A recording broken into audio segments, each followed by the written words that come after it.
ঠাকুর বলিতে ছেড়ে দাও। কি সুন্দর বরটা করলো। উত্তর কলকাতার শিমুলিয়া পল্লীর ৩ নম্বর গৌরমোহন মুখার্জি স্ট্রিটে 1863 খ্রিস্টাব্দের 12ই জানুয়ারি ভুবনেশ্বরী দেবীর কোল আলো করে একটি ছেলে হলো। সেদিন ছিল পৌষ সংক্রান্তি। এই ছেলেটি পরে বিশ্ববিখ্যাত স্বামী বিবেকানন্দ হয়ে উঠেছিল। তার বাবা ছিলেন অ্যাটর্নি বিশ্বনাথ দত্ত এবং মা ভুবনেশ্বরী দেবী ছিলেন একদিকে বুদ্ধিমতী এবং অন্যদিকে দেবভক্তি পরায়ণা। ছেলেবেলায় ভুবনেশ্বরী দেবীর প্রথমে একটি সন্তান শৈশবেই মারা যান। পরবর্তী 3টি সন্তানই মেয়ে। তাই তিনি মন প্রাণ ঢেলে দেবাদিদেব বীরেশ্বর শিবের কাছে মানত করে পেয়েছিলেন একটি দেব শিশুকে, যার নাম রাখা হয়েছিল বীরেশ্বর, কিন্তু সবাই তাকে বিলি বলেই ডাকত।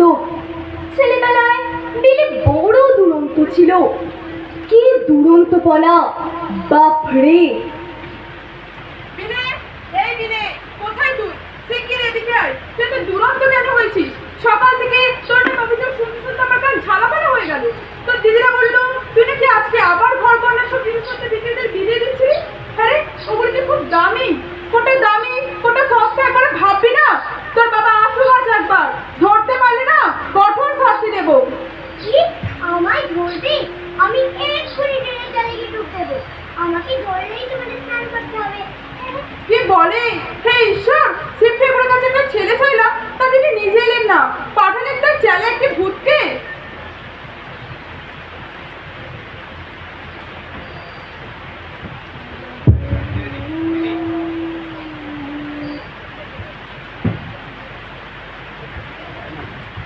থাক তুই তো তলার ঘরে বন্ধ হয়ে।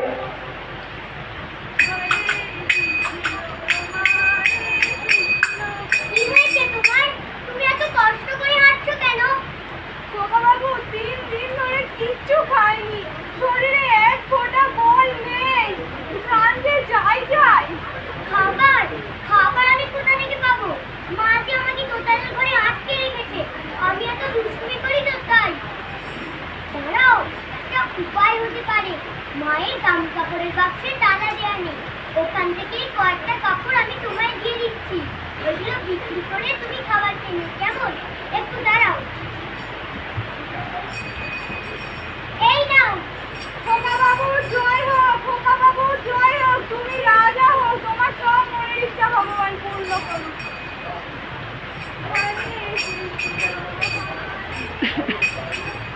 দারুণ করলো। এই বিলে, কিরে, তুই কি করছিস? আজ দুপুরে তো আমাদের আম পাড়তে যাওয়ার কথা ছিল, তুই গেলি না? না, আজকে আমার আম পাড়তে যেতে ইচ্ছা করছে না। আজকে আমার একটা নতুন খেলা খেলতে ইচ্ছা করছে। কি খেলা? রাজা রাজা খেলা? না, ধ্যান ধ্যান খেলা। সেটা আবার কি রকম? মা বলেছে মন্দির ধ্যান করলে ঠাকুরের মতো মাথায় জটা গজাবে। তাই? তাহলে চল আমরা সবাই ধ্যান করতে বসে পড়ি।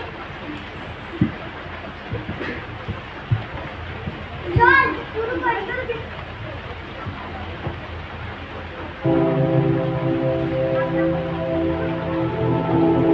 কই বিলে, মাথায় তো কই জটা গজালো না।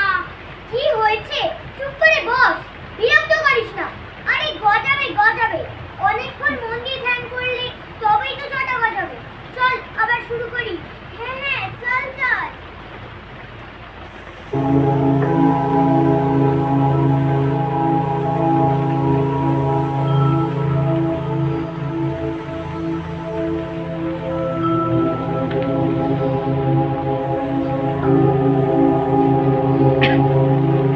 ওরে বিলে, সাপ সাপ, বাড়ি আয়। এবার কি হবে? বিলের গায়ে তো সাপ। আমরা বরং ওর মাকে গিয়ে ডেকে আনি। হ্যাঁ চল চল।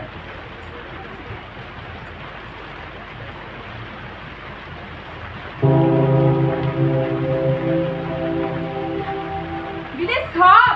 তুই কেমন ছেলে বলতো বিলে? সাপটা যে এত কাছে চলে এসেছে, তুই কি একটু বুঝতে পারিসনি? না মা, আমি তো ধ্যান করছিলাম। আর তুমি যে বলেছিলে ধ্যান করলে অন্য কোনো দিকে মন দিতে নেই,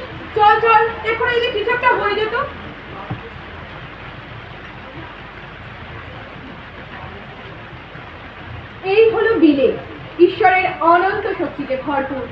ধ্যান করলেই যে ইন্দ্রিয়ের সীমানা ছাড়িয়ে চলে যেত অনেক গভীরে। 1880 খ্রিস্টাব্দের প্রবেশিকা পরীক্ষায় প্রথম বিভাগে পাশ করেন বিলে, ওরফে নরেন্দ্রনাথ দত্ত। তারপর কলেজে ভর্তি হলেন। এখন থেকে বিলেকে আমরা নরেন্দ্রনাথ বলেই জানবো। তিনি কলেজের বইয়ের পাশাপাশি আরো অনেক বই পড়তেন। তার কোনো কিছু জানার ইচ্ছে হলে যতক্ষণ না তা তিনি ঠিকমতো জানতে পারতেন ততক্ষণ তিনি শান্ত হতে পারতেন না। এখন তার বয়স বাড়ার সঙ্গে সঙ্গে চিন্তা করার শক্তিও বেড়েছে।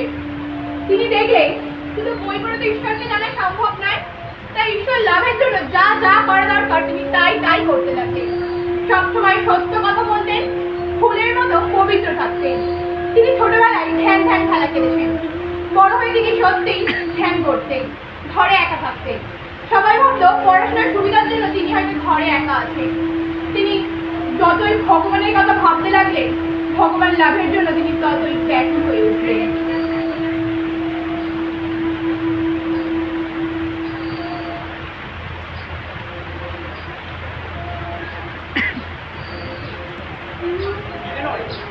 আরে দার্শনিক বস এত প্রশ্ন করছিস যে তোর মেধা কিন্তু বইটি প্রথম কথা পড়লেই বুঝতে পারিস সব কিছু আছে। আর আমি শুনলাম এখানে একটা যৌন সমাজে যাতায়াত শুরু করেছি। হ্যাঁ, আমি ওখানে নাম লিখিয়েছি। আসলে ওদের মতবাদটা খুব ভালো। জাতিকে কথা নেই, স্ত্রী জাতিকে পিছিয়ে রাখা নেই, অন্ধতা নেই, এই কুসংস্কার, এইসব কিছুই ভালো বলছি রে। তবে আমি যা খুঁজছি তা পাচ্ছি। বিষয়টা জানতে পারি। আচ্ছা, তোর কি মনে হয় ভগবান সত্যিই আছে? কি করে বুঝলি? আমার বিশ্বাস করি। বিশ্বাস তাদের সত্যি সত্যি যদি থেকে থাকে তাহলে পৃথিবীর এত মানুষ এত দুঃখ কষ্ট দিয়ে সাড়া দিচ্ছেন না কেন? লোকে তাকে কত ডাকে, তাও তিনি সাড়া দিচ্ছেন না কেন? এই কেন উত্তরটা আমি সেদিন খুঁজে চলেছি।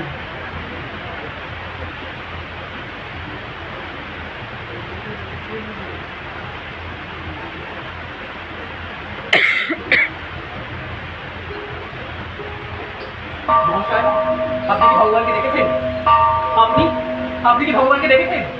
আপনি বলুন, আপনি কি ভগবানকে দেখেছেন? আপনারা কেউ কি ভগবানকে দেখেছেন? ভগবানকে দেখা যায় না, ভগবানকে অনুভব করা যায়। না না না, আমি বিশ্বাস করি না। আমি তাকে দেখতে চাই, আমি তাকে জানতে চাই, আমি তাকে বুঝতে চাই। তুই যদি সত্যিই থেকে থাকিস তাহলে কেন তাকে দেখতে পাবো না? আমি তাকে জানতে চাই।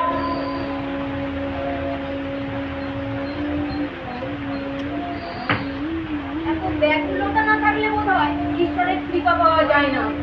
নরেন্দ্রনাথ প্রথমবার শ্রী রামকৃষ্ণদেবকে দর্শন করেন 1881 খ্রিস্টাব্দের নভেম্বর মাসে শিমুলিয়াপল্লীতে সুরেন্দ্রনাথ মিত্রের বাড়িতে। সেখানে তিনি সুকণ্ঠ এবং সুগায়কির জন্য গান গাইতে এসেছিলেন। তখন তার বয়স 18 বছর। এফএ পরীক্ষা দেওয়ার জন্য তিনি প্রস্তুত হচ্ছিলেন। আপনি ঈশ্বরকে দেখেছেন? দেখেছি, তোমাকে যতটা কষ্ট দেখছি তার চেয়েও কষ্টভাবে দেখেছি। যদি চাও তোমাকেও দেখাতে পারি।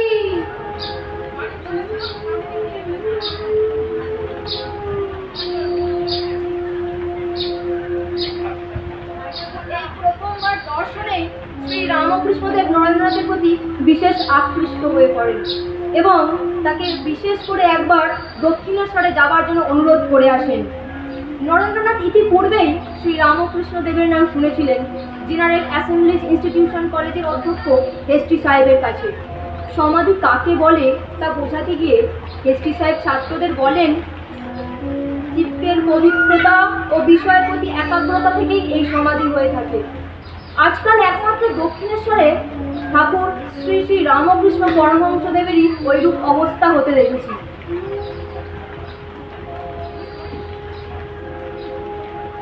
লরেন, ও লরেন, কই না রে? এত দেরি করছিস কেন? মা গো, মা, লরেনকে তাড়াতাড়ি পাঠিয়ে দাও। মা, লরেনকে তাড়াতাড়ি পাঠিয়ে দাও। তারপর তারপর সত্যি একদিন নরেন্দ্রনাথ কয়েকজন বন্ধুকে সঙ্গে করে দক্ষিণেশ্বরে এসে উপস্থিত হয়।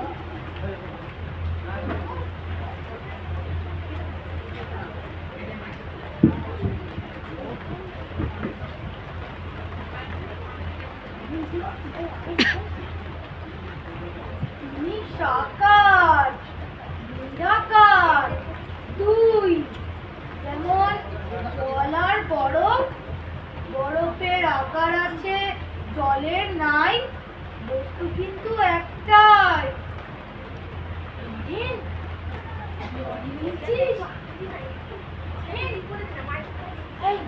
তোমরা এখন যাও, কেমন?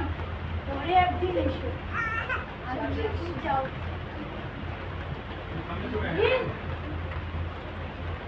এতদিন পরে আসতে হয়? আমি তোমার জন্য কিরূপ প্রতীক্ষা করেছি তা একবারও ভাবতে নাই। জানি প্রভু, তুমি সেই পুরাতন ঋষি নররূপী নারায়ণ, জীবের দুর্গতি নিবারণ করতে পুনরায় শরীর ধারণ করেছ। দাঁড়াও, একটু দাঁড়াও, দাঁড়াও।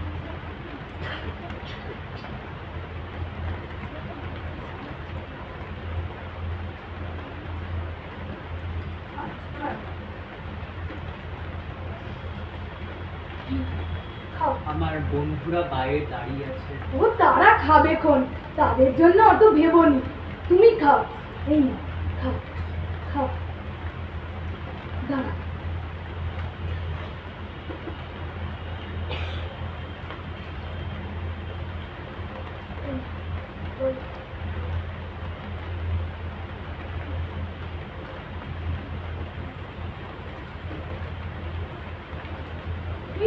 আর একদিন এসো, কেমন? আসবে তো? তবে বাপু, সেদিন তোমার ওই সঙ্গ কঙ্গদের সাথে লয় এসো, তুমি একলা এসো, কেমন? বেশ, আসবো। তুই কাকে দেখতে এসেছি? একেবারে উন্মাদ পাগল, না হলে বিশ্বনাথ দত্তের ছেলে আমি, আর আমায় কিনে এইসব কথা বলে? না না, পাগল হলেও এ ব্যক্তি মহাপবিত্র, মহাত্যাগী, সেজন্য মানব হৃদয়ের সমস্ত শ্রদ্ধা, পূজা ও ভক্তি পাবার যথার্থ অধিকারী।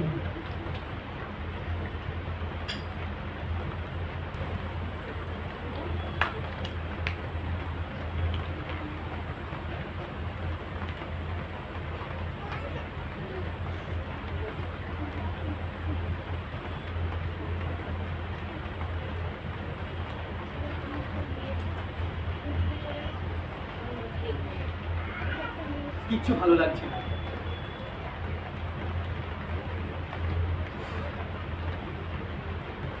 এমন কিছু কি পাওয়া যেত যার দ্বারা সবকিছু ভুলতে পারতাম?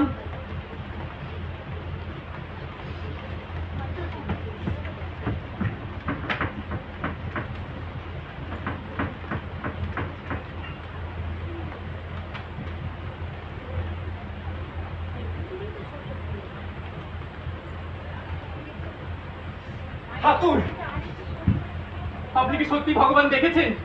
বলুন, আপনি কি সত্যি ভগবান দেখেছেন? আপনি আমায় দেখাতে পারবেন?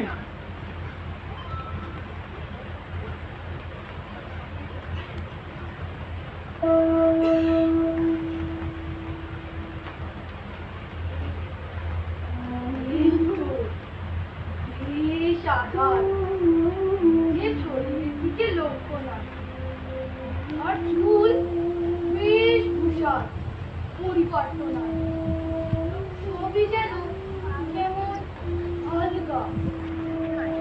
দেখলে মনে হয় মনের অনেকটা উপরে, যেন সর্বদা টেনে রেখেছে। মুখের আওয়াজ এই কলকাতায়, সপ্তমী আর কাকাউকি সম্ভব।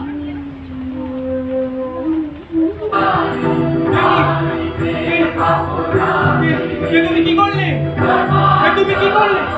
এই জিনিসপত্র, এই ঘর বাড়ি, এই গাছপালা, এই সবই যেন বেগে ঘুরতে ঘুরতে কোন এক সর্বগ্রাসী মহাশূন্যে নিয়ে যাচ্ছে। এই তুমি কি করলে? এ আমি কই? এ আমি কোথায়? ওগো, আমার যে ঘরে বাপ মা আছে, তুমি আমার কি করলে? কি করলে? আরে থাক থাক, একেবারে কাজ নাই, কাজ হবে কেমন? নে এবার ওঠ ওঠ, যা বাড়ি যা যা। এই ঘটনার পর থেকেই নরেন্দ্রনাথ বুঝলেন ইনি পাগল নন, অসীম দৈব শক্তি সম্পন্ন মহাপুরুষ। তার মতো মানুষকেও ইচ্ছা মাত্রই আধ্যাত্মিক জগতে যেখানে খুশি সেখানে নিয়ে চলে যেতে পারেন। বুঝলেন তিনি ঠিক যেরূপ গুরু খুঁজছিলেন, ভাগ্য বলে তা পেয়েছে।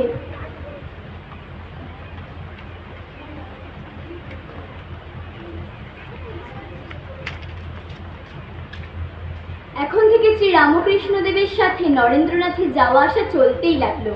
হঠাৎ নরেন্দ্রনাথের পিতা বিশ্বনাথ দত্ত দেহত্যাগ করলেন। বিশ্বনাথ দত্ত অনেক টাকা রোজগার তো করে গিয়েছিলেন, কিন্তু কিছুই রেখে যেতে পারেননি, বরং প্রচুর ঋণ ছিল।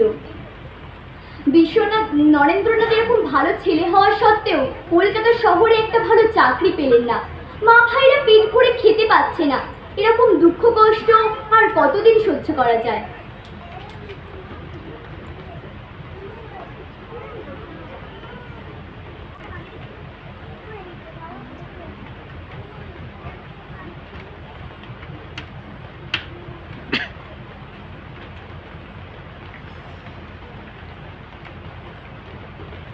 মা, দক্ষিণেশ্বরের ঠাকুরের কাছে যাচ্ছি, রাত্রে হয়তো ফিরতে পারবো না।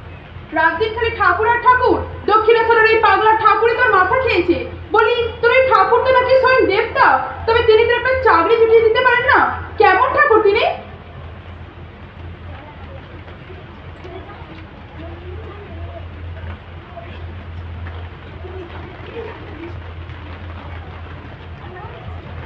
মহাশয়,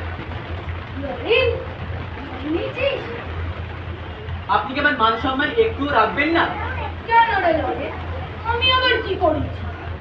আপনাকে বললাম একটা চাকরি খুঁজে দিতে, তা আপনি নিজে নাকি ইউকে বলে বেড়াচ্ছেন।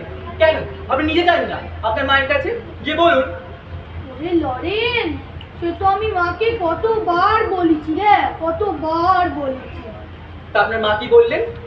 বললে যার অভাব সে নিজে এসে বলুক না।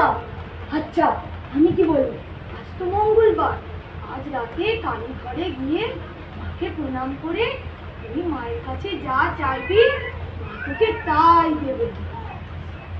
তাই দেবেন? হ্যাঁ রে, মায়ের কাছে প্রার্থনা করলে তোর সব দুঃখের অবসান হয়ে যাবে।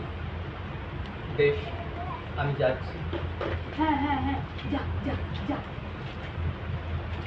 জয় মা, জয় মা, জয় মা।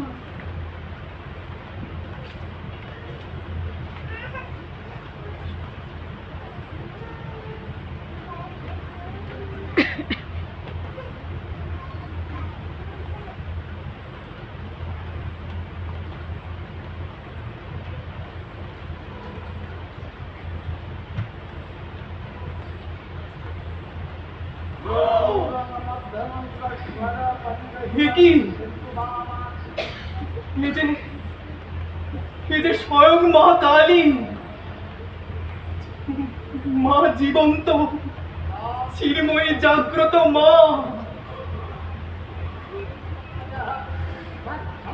কি অপূর্ব, কি অপূর্ব।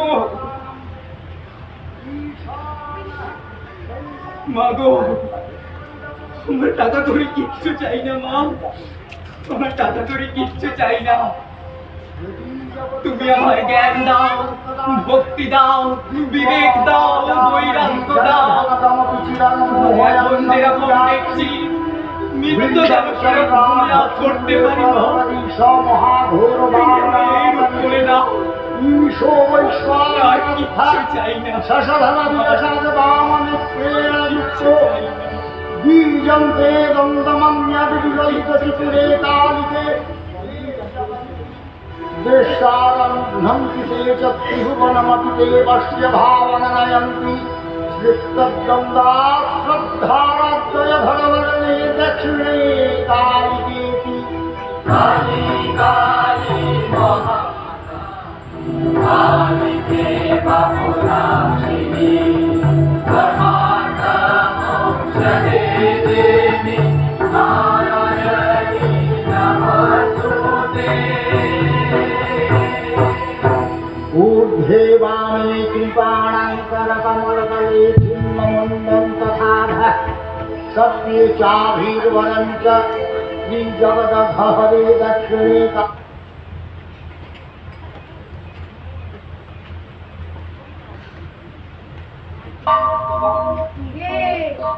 মাকে যা বলার জন্য গিয়েছিলি তা বলতে পেরেছিস তো? যা মশাই, আমি আমি সব গুলিয়ে ফেলেছি।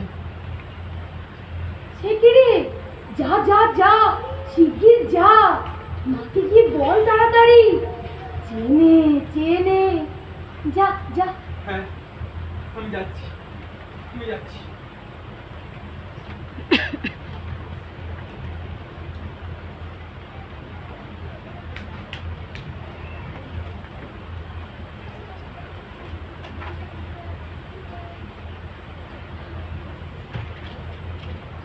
कर्पूरं मध्यमन्तस्वरपरिरहितं सिन्धुवामाक्षियुक्तं बीजं ते मातरेतत् त्रिपुरहरवधुत्रिपितं ये जपन्ति।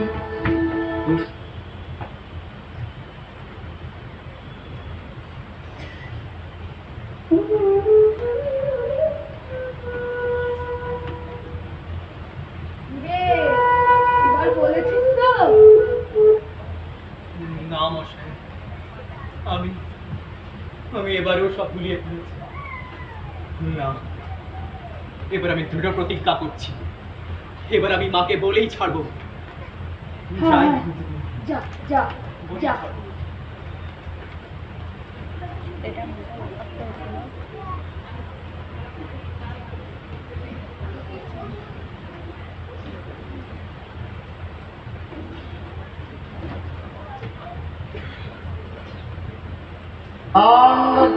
निबध्यामि च मुखकुहरादिलसन्त्येव वाचः सच्छन्दं धन्तधाराधररुचिरुचिरे सर्वसिद्धिप्रदानम् ईशानः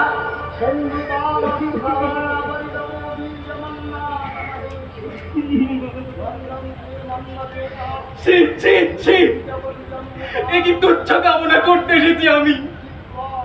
ঠাকুর যে বলেন রাজার প্রসন্নতা লাভ করে তার কাছে লাউ কুমড়ো ভিক্ষা করা, এ যে সেরকমই নির্বুদ্ধিতা। সেই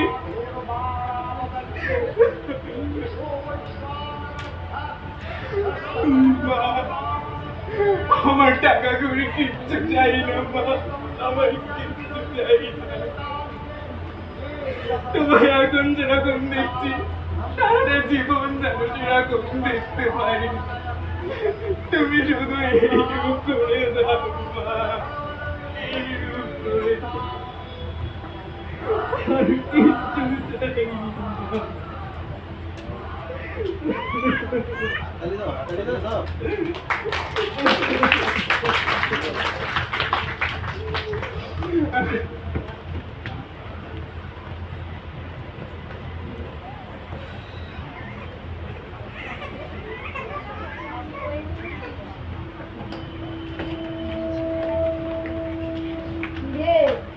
এবার তো বলেছিস।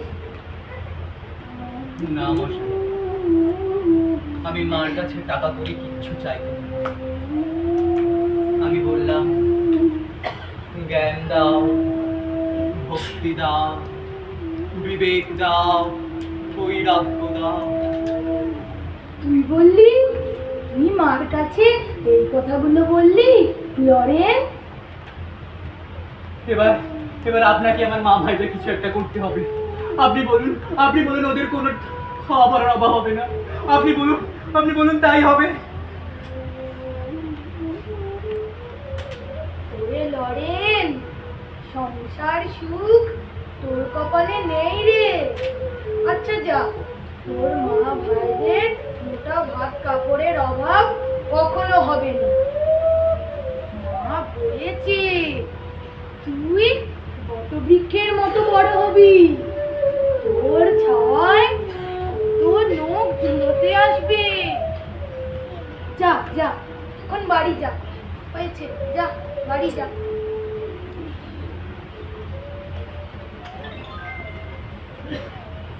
ঠাকুরের মহাসমাধির পর নরেন্দ্রনাথ পায়ে হেঁটে সারা ভারত ঘুরতে থাকেন।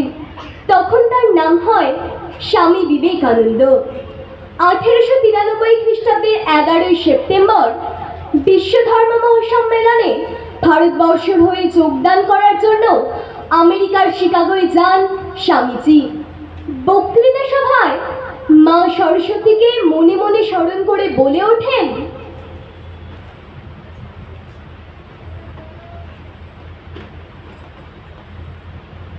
Sisters and brothers of America. স্বামীজির ব্রহ্মচর্য এবং আজীবন একাগ্রতা ও জীবনযাপনের ছটায় আপ্লুত হয়ে যায় আমেরিকার মানুষগণ। সবাই উপস্থিত সকলে স্তব্ধ, মুগ্ধ এবং নির্বাক হয়ে যায়। স্বামীজির বক্তৃতায় মুগ্ধ হয়ে ভারতবর্ষে চলে আসতে চান আয়ারল্যান্ডের এক ধর্মপ্রাণ অগ্নিকন্যা মিস মার্গারেট নোবেল, যাকে আমরা সকলে ভগিনী নিবেদিতা বলে জানি।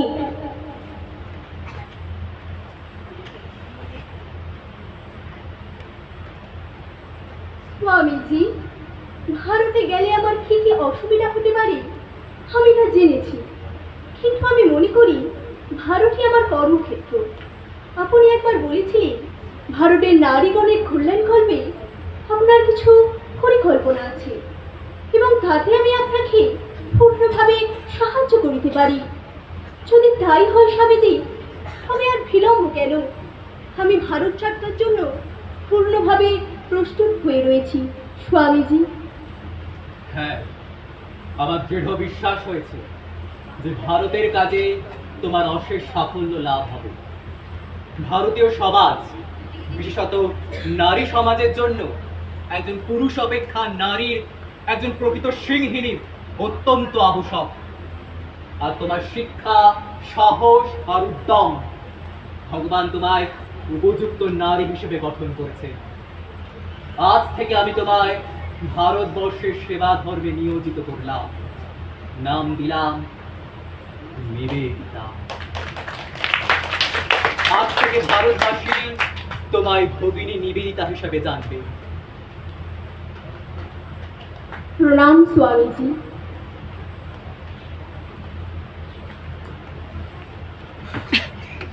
ভগিনী নিবেদিতার দিব্য জীবনের উত্থান ঘটল এইভাবে স্বামীজির হাত ধরে। শ্রী রামকৃষ্ণদেব স্বামীজি সম্পর্কে বলেছিলেন, ও যেদিন নিজেকে জানতে পারবে সেদিন ওর আর দেহ থাকবে না।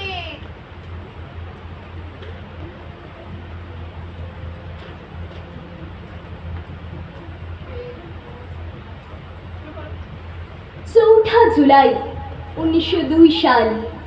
শেষের সেই দিন বেলুর মঠে সন্ধ্যা আরতির ঘণ্টা বাজতেই স্বামীজি তার শিষ্যদের ডেকে বলেছিলেন,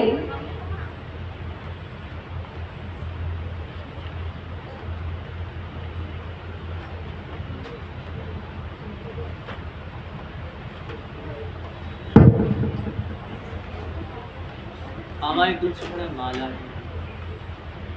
তোরা বাইরের ঘরে গিয়ে বসে জব ধ্যান কর, আমি না ডাকলে আসবি।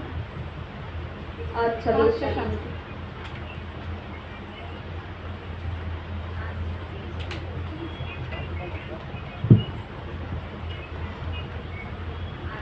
আমার কাজ শেষ হয়েছে,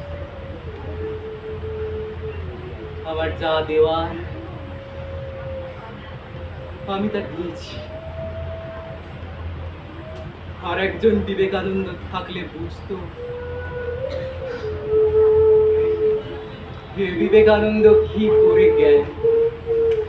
হঠাৎ হার্ট বন্ধ হয়ে স্বামীজির দেহাবসান ঘটে। তিনি আর ইহলোকে নেই। Kali the mother.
না।